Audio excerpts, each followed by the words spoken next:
कंसचाणूरमर्दनम्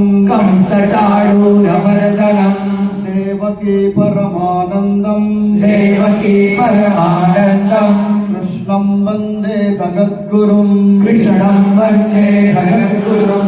भीष्मद्रोणतटा जयद्रथजला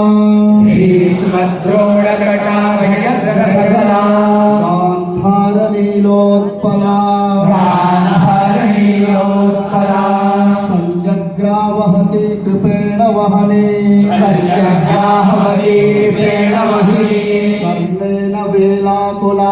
कर्णेन वेलाकुला अश्वत्थामभिकर्णघोरमकरा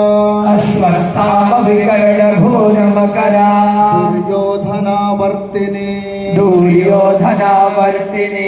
सोत्तीर्णा खलु पाण्डवैरणनदी कैवर्तकः केशवः